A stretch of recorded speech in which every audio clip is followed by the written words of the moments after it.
Hello friend, my to channel आप सभी का स्वागत है। दोस्तों, पार्ट 1 में हम लोग पढ़ चुके थे। आज हम लोग डॉक्टर राजेंद्र प्रसाद के हिस्ट्री से जानेंगे और साथ में इसमें और चीज़ें हैं। सच्चिदानंद सिन्हा जी हुए, सत्येंद्र प्रसाद सिन्हा हुए, हसन इमाम हुए, ये सभी का नाम देखेंगे और इसमें हिस्ट्री देखेंगे, क्योंकि यहाँ से क्वेश्चन हर एक एग्ज़ाम में BPSC 17वीं जो वैकेंसी आने वाली है उसमें भी आपसे अस्टेट से जितने भी एग्ज़ाम होते हैं ये सभी एग्ज़ाम ऐसे पूछे जाते हैं। तो वीडियो में बने रहेगा। और जो भी दोस्त अगर मेरे चैनल पर नए हैं तो चैनल को सब्सक्राइब कर लें, साथ में बेल आइकन दबा लें। चलिए वीडियो के माध्यम से देखते हैं। बंग भंग आंदोलन से प्रभावित होकर हम लोग देख लिए थे राजेंद्र प्रसाद जी का कुछ हिस्ट्री। 1906 ईस्वी में इन्होंने पटना कॉलेज में हॉल में अपने नेतृत्व में बिहारी छात्र सम्मेलन का प्रथम अधिवेशन आयोजित किया। कब? तो 1906 ईस्वी में।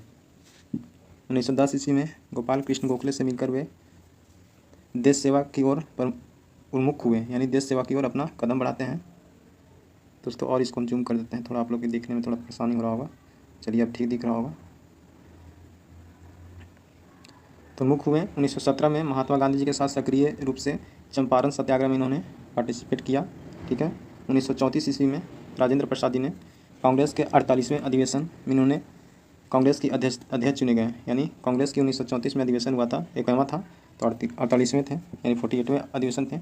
इसमें डॉक्टर राजेंद्र प्रसाद जी क्या किए थे? तो अध्यक्षता किए थे।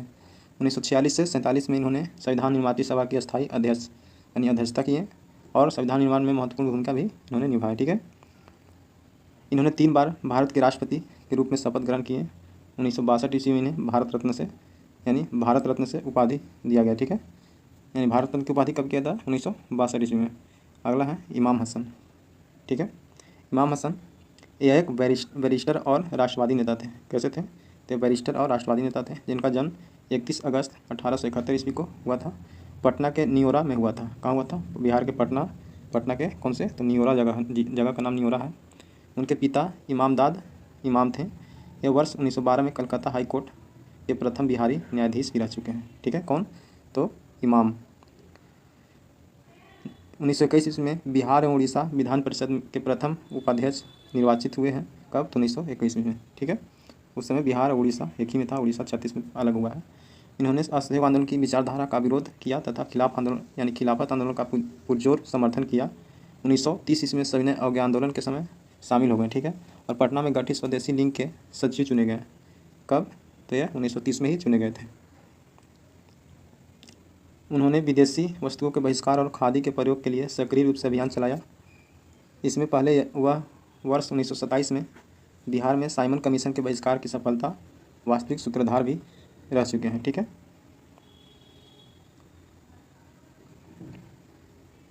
आगे है सच्चिदानंद सिन्हा। डॉक्टर सच्चिदानंद सिन्हा भारत के प्रसिद्ध सांसद, शिक्षाविद और अधिवक्ता और पत्रकार।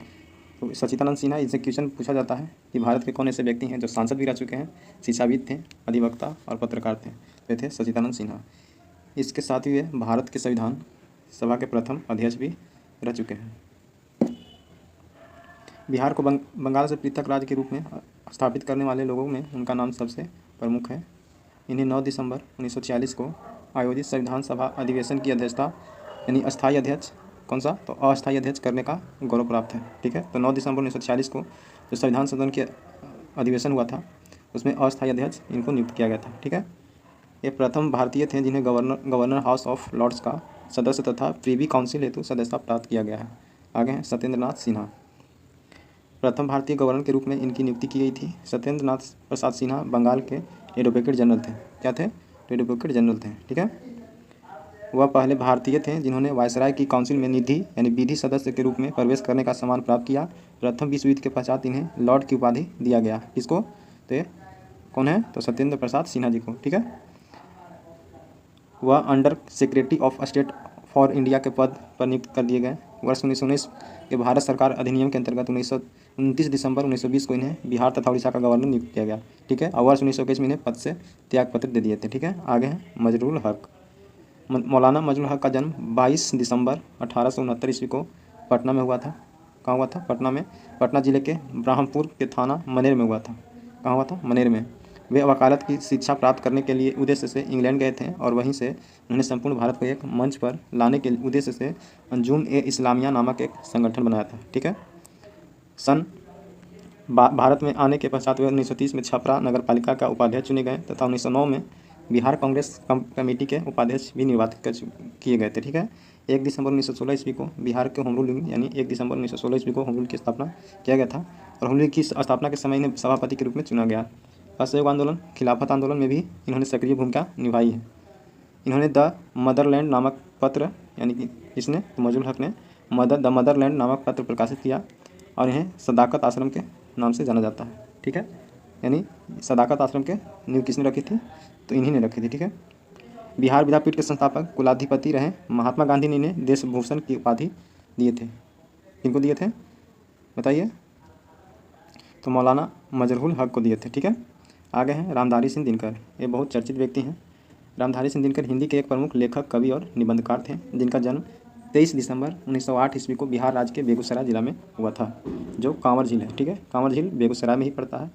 बेगूसराय जिले के सिमरिया नामक ग्राम में हुआ था। कौन सा गाँव, तो सिमरिया में हुआ था। इन्होंने साहित्य की दोनों विधाओं गद्य पद यानी गद्य और पद में अतुलनीय प्रसिद्धि प्राप्त की थी।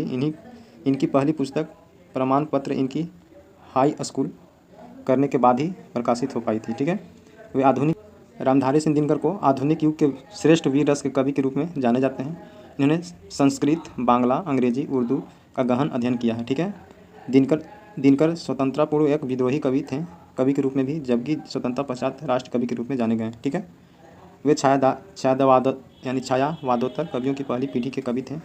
एक और उनकी कविताओं में ओज, विद्रोह, आक्रोश और क्रांति की पुकार है, तो दूसरी ओर कोमल श्रृंगारिक भावनाओं की अभिव्यक्ति है। इन दोनों प्रवृत्तियों का चरम उत्कर्ष हमें उनकी कुरुक्षेत्र और वर्षी, तो वर्षी किनकी पुस्तक है, तो यह दिनकर जी की है। कुरुक्षेत्र भी, ठीक है, कृतियों में मिलता है।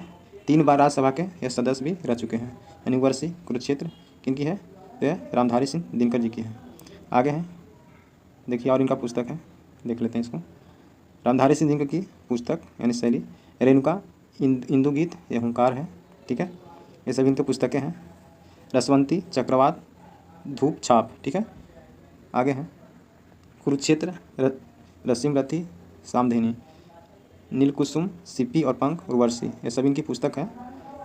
हारे को हरिनाम, परशुराम की प्रतीक्षा, ये सभी इनकी पुस्तक है। आगे भिखारी ठाकुर, इन्हीं को 2024 ईस्वी में भारत रत्न दिया गया है और इनके ऊपर बहुत सी राजनीतिक हुई।